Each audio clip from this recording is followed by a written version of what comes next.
In politics, the president has an enormous lift in front of him and less than half the country behind him. A new CNN poll out this hour puts the president's approval rating at just 45%. So on the eve of an address to the nation, does the president still have the political capital, the mojo, to sway the country on Syria?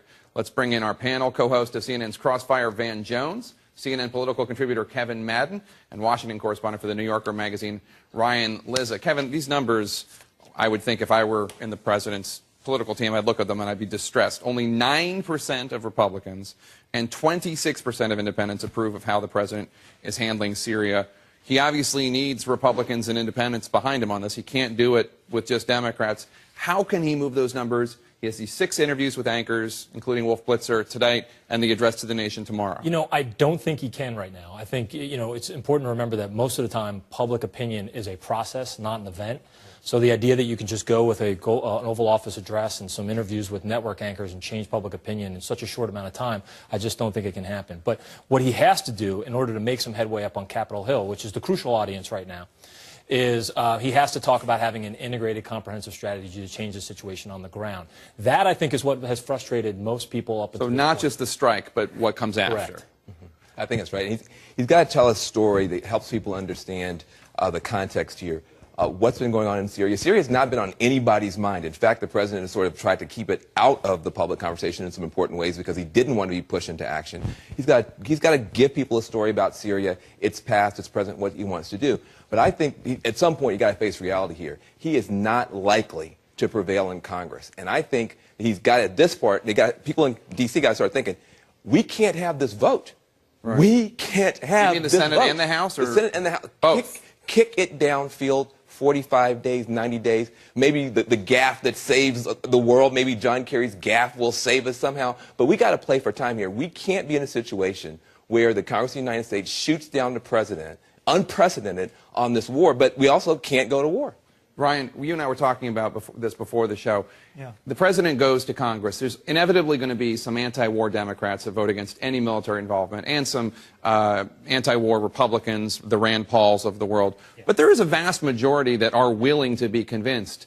He has not made the sale to them yet. Why not? That's right. If you take away the isolationist libertarian wing on the right and the anti-war wing on the left, you still have a middle in this country and in the Congress that is theoretically willing to give the president support for military action.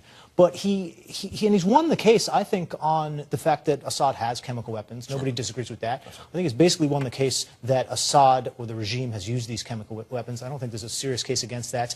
But why has he lost this broad middle that should be in favor of action?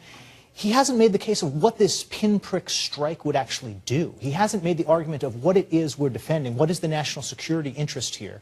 An international norm is not something that the American people often rally to go to war in favor of. And I think that's his challenge tomorrow night is he'll have to lay out the case again on the intelligence, but why is it the U.S.'s role to attack Syria over this chemical attack? I think it's worse than you say. What you say is pretty tough, but there are people who you would expect to be in that persuadable middle. For instance, you take a congresswoman like Tulsi Gabbard, who we talked about before.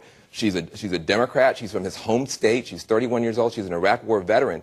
You would think if anybody would come to ride to the guns and support the president, maybe she would. She looked at this stuff. She came out today and she said no. Tammy Duckworth, another veteran, says no. So he's actually, it's not just a sort of wild anti-war left in the party, of which I might be a part. It's actually people who are right there in the center that also are not with him. There's no constituency for this war right now. And let me just read this statement from Hawaii Congresswoman Tulsi Gabbard, a combat veteran of the Iraq War. As you mentioned, quote, as a soldier, I understand that before taking any military action, our nation must have a clear tactical objective, a realistic strategy, the necessary resources to execute that strategy, including the support of the American people, and an exit plan. The proposed military action against Syria fails to meet any of these criteria. That's a Democrat from Hawaii. Who is